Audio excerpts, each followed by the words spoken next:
It's just amazing when the conference season starts, how the level of the games just raises to another intensity, and it's always a great venue to come in here and play. I love this building. I love the fans here. There's a great energy, and I thought Coach Miles had his team really ready to play. They were really sharp offensively. Parker's play in the first half was tremendous, and really, you have to pick your poison a little bit. White and Shields are such good players.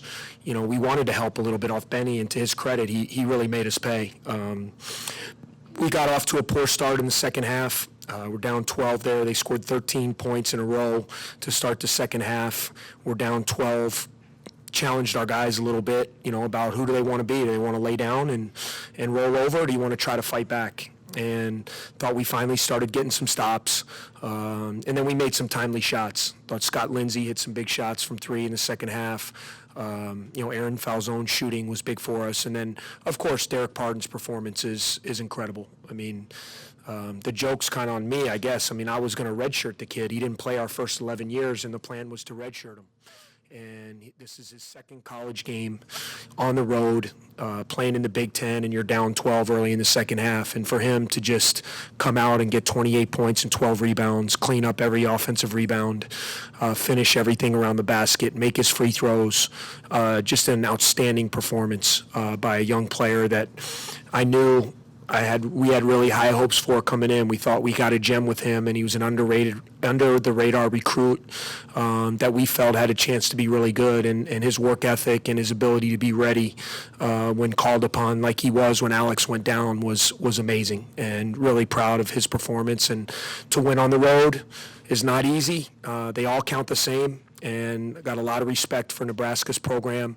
Coach Miles is a really good coach. It's really hard to score against them defensively. They're so locked in, and they play really hard. So, we're going to enjoy this one, and then obviously tomorrow we got to get ready for our next game. Down with Alex Ola and telling the story of Wally Pipp and Lou Gehrig. It's funny you said that. The other day, when it was mentioned that Alex was going to be out, he's from Romania, so he doesn't even know what a fastball or a curveball is. So I told Alex, I said, Alex, I got a project for you tonight. I want you to go home after practice. I want you to get on your computer, and I want you to Google the name Wally Pipp. And that's all I'm going to say. He goes, no, what was it? What was it? I said, Google the name, P-I-P-P. And I want you to tell me tomorrow what you came back and heard. And Alex actually came up to me in the locker room after. He goes, so I guess am I going to be redshirting now? And, unfortunately, he's played too many games for that. But, it's going to help us when we get him back here in a couple weeks, to have the level of play with Pardon. Now we're a lot more formidable when you add what we can do on the perimeter with our shooting. Why did you originally plan to redshirt him? Just because, with Joey Van Zegeren coming on board as a fifth-year senior and Alex Ola being a three-year starter, I knew if Alex is healthy and right, he's going to play 28 to 30 minutes in a game. Joey coming from the ACC as a fifth-year guy would be great being our backup center. And I just didn't think that there was going to be minutes for Derek. And we wanted to invest in him because I saw what we saw out there today. I mean, I saw a work ethic. And why would we want to waste a year out of a kid that might give us a few minutes a game when we could redshirt him, have him lift weights, practice against those guys every day, and then have 4 years to play? So, I thought it was a great plan in theory. And then all of a sudden, both my big guys get stress fractures, and plan B has to be. But then sometimes things happen in mysterious ways. I mean, and he was ready when called upon, and now there's no turning back now. In on that? Yeah, he's such a team guy. Brought him in when we found out Alex had a stress fracture. I brought him in and just talked to him about where we were as a team and the fact that we were 11-1. I mean, that's for those other guys that are out there fighting, and you have a capable big guy that's ready to play, it sends a bad message if you're not trying to go all in when we've gotten off to such a good start to our season. And he understood that. The good part about it was we still had 20 games left. So it wasn't like he sat the first 20, he sat 11. And so now he'll be able to get 20-plus games this year. And really, when Ola comes back, now have a nice, with Joey, now we got three guys we can throw out there with Big Ten size and ability. Two road games in overtime. Today you overcome a 12-point deficit. Just talk about the guts of your team and maybe the poise that they've shown? Yeah, they're showing a lot of heart. Last year we suffered a lot of heartache, a lot of heartbreak.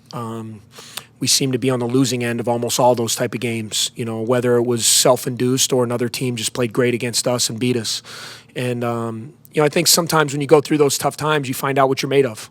We lost 10 straight league games last year after winning our first one. And, that was not a fun 6 weeks. And you had guys laying it all out there and losing games in the last minute or the buzzer or overtime. And, you find out how badly you want it. You find out how badly that hurts, and you don't want to go back to that place. And I think our guys have drawn upon those experiences, and it's really helped us in close games this year.